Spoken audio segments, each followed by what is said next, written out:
আরও একটি আপডেট নিয়ে হাজির হয়েছি আপনাদের সামনে। সেটি হলো 2029-এ বাম কংগ্রেস তৃণমূল জোট হচ্ছে। হ্যাঁ, এটা শুনে নিশ্চয়ই আপনাদের অবাক মনে হবে। এটা হয়তো কেউ ভাবতেই পারছেন না যে তৃণমূলের সঙ্গে বাম এবং কংগ্রেসের জোট। কল্যাণ বন্দ্যোপাধ্যায় কি বললেন?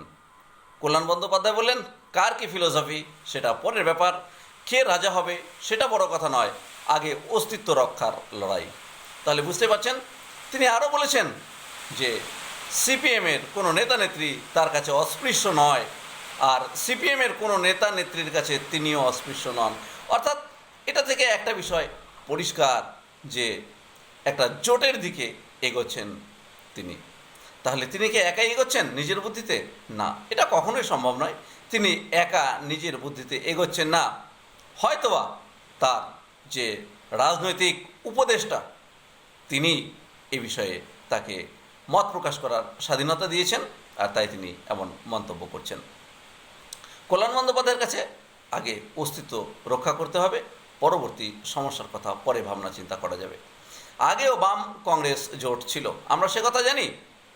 সেই সময় বিজেপি সরকার যাতে প্রতিষ্ঠিত হতে না পারে কেন্দ্রে, সেই সময় তাই বাইরে থেকে বামেরা কংগ্রেসকে অক্সিজেন যোগাচ্ছিল।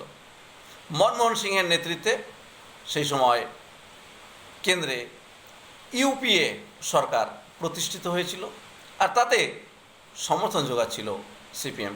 যদিও তাদের একটা কোন্দল, সেই কোন্দল কিন্তু সেখানে দেখা গিয়েছিল।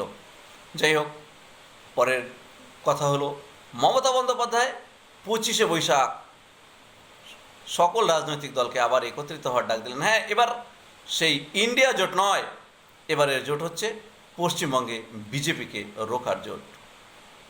2029-এ এক দেশ এক ভোট যদি কার্যকর হয়, তবে এমন কোনো একটা সম্ভাবনা রয়েছে বলা যায় বাম কংগ্রেস এবং তৃণমূলের জোটের। 2011-তে সিপিএমের পতনের 5 বছর পরেই সিপিএমের সাথে কংগ্রেসের জোট হয়।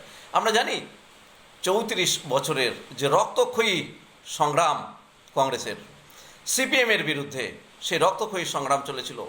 দিকে দিকে সিপিএমের বিরুদ্ধে আন্দোলন গড়ে তুলেছিলেন কংগ্রেস নেতারা, লড়াই চালিয়ে গিয়েছিলেন 34 বছরের শাসনের অবসান ঘটানোর জন্য। আর তারপর 2011 সালে যখন মমতা বন্দ্যোপাধ্যায়ের নেতৃত্বে এই পশ্চিমবঙ্গে তৃণমূল সরকার প্রতিষ্ঠিত হলো, তার ঠিক 5 বছর পরে 2016 সালে সমস্ত নীতি আদর্শ বাদ দিয়ে সিপিএম কংগ্রেস একজোট হলো। কেন? যে তৃণমূলকে সরাতে হবে। যদিও সেই প্রচেষ্টায় সিপিএম বা কংগ্রেস কেউই সফল হয়নি। তাহলে তৃণমূলের এতদিনের যে শাসনভার, সেই শাসনভারের কথায় অনেক রকমের প্রশ্ন উঠেছিল, যে স্বৈরাচারী শাসন, এই সমস্ত প্রশ্ন তুলেছিল সকল বিরোধী রাজনৈতিক দলই, তার মধ্যে সিপিএম তো অন্যতম। আর এবার সেই সিপিএম কংগ্রেস এবং তৃণমূলের একটা জোট হবার কিন্তু পূর্ববর্তী ইঙ্গিত পাওয়াই গেল। অর্থাৎ এ থেকে বোঝা যাচ্ছে যে রাজনীতিতে আজ যে শত্রু, আগামী দিনে সে বন্ধুতে পরিণত হতেই পারে। যারা বলেছিলেন যাহা বিজেপি তাহাই তৃণমূল, তাদের এবার কী অবস্থা হবে? যে বিজেপি আর তৃণমূল এক, তাহলে এবার কি বাম, তৃণমূল আর কংগ্রেস এক হতে চলেছে? তাদের অবস্থাটা কোথায় গিয়ে দাঁড়াবে? তারা কি বলে মানুষের কাছে কোন ইস্যু দাঁড় করিয়ে ভোট চাইবেন? অধীর চৌধুরীর সভায় মোহাম্মদ সেলিম মাইক কেড়ে নিয়েছিলেন কখন জানেন? ফুরফুরা শরীফের আব্বাস সিদ্দিকির নাম ঘোষণা করার জন্য। যখন আব্বাস সিদ্দিকি সেই সভায় আসছিলেন, সেই সময় অধীর চৌধুরী হতচকিত হয়ে গেছিলেন যে এ কী হচ্ছে। কেন্দ্রে বিজেপিকে থামাতে মনমোহন সিংকে বাইরে থেকে অক্সিজেন যোগানোর কথাটা আগেই বললাম। তাহলে পশ্চিমবঙ্গে যে এমন কোনো কিছু হবে না, সে বিষয়ে একেবারেই কিন্তু আশঙ্কাটাকে উড়িয়ে দেওয়া যায় না। বলা যায় যে 2016 সালে বাম আর কংগ্রেস একজোট হলো। কংগ্রেসের কী আদর্শ, বামেদের কী আদর্শ, সে আদর্শ কি থাকলো শেষ পর্যন্ত? সম্ভবত নয়। আর সেই আদর্শ না থাকার জন্য বাম এবং কংগ্রেসকে কিন্তু মানুষ সমর্থন করতে পারলেন না। আর তারই একটা বিকল্প শক্তি হিসেবে পশ্চিমবঙ্গে 2026-এ বিজেপির উত্থান হলো। কেন? বিজেপি কিন্তু বাম কংগ্রেসের সাথে এই ধরনের কোনো জোটে যায়নি।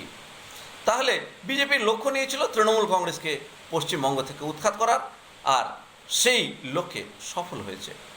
2029-এ বাম হাত এবং যে ঘাসফুল শিবির তাদের যদি জোট হয় তাহলে মানুষ কোন পথে হাঁটবেন সেটা কিন্তু এখন থেকেই ভাবনা হয়ে দাঁড়িয়েছে সকলের কাছে। আসলে পশ্চিমবঙ্গ নয়, শুধু সমগ্র ভারতবর্ষের রাজনীতিটাই এইরকম। আর যাদের সাথে লড়াই করতে হয়েছে, বিগত দিনে যাদের সাথে লড়াই করে এই জায়গায় পৌঁছানো গেছে, আর তাদের সাথে আবার এক সূত্রে গ্রথিত হয়ে নতুন করে অস্তিত্ব রক্ষার লড়াই চলছে। তাহলে এই ইঙ্গিত কী দিচ্ছে? যে আগামী দিনে পশ্চিমবঙ্গ থেকে যত দ্রুত বিজেপিকে সরানো যায় ততই তাদের নাকি শুভ হবে। আর সেক্ষেত্রে সেই নীতি নিয়ে, সেই লক্ষ্য নিয়েই এগিয়ে চলেছে বাম কংগ্রেস তৃণমূল জোট। হ্যাঁ, এখন হয়তো আপনাদের বিশ্বাস হচ্ছে না, কিন্তু মিলিয়ে নেবেন 2029-এর ভোটের আগে এইরকম একটা বিরাট বড় রাজনৈতিক সমীকরণ পশ্চিমবঙ্গে আসতে চলেছে। ধন্যবাদ। আরও গুরুত্বপূর্ণ আপডেটের জন্য চ্যানেলটি সাবস্ক্রাইব করে সঙ্গে থাকবেন।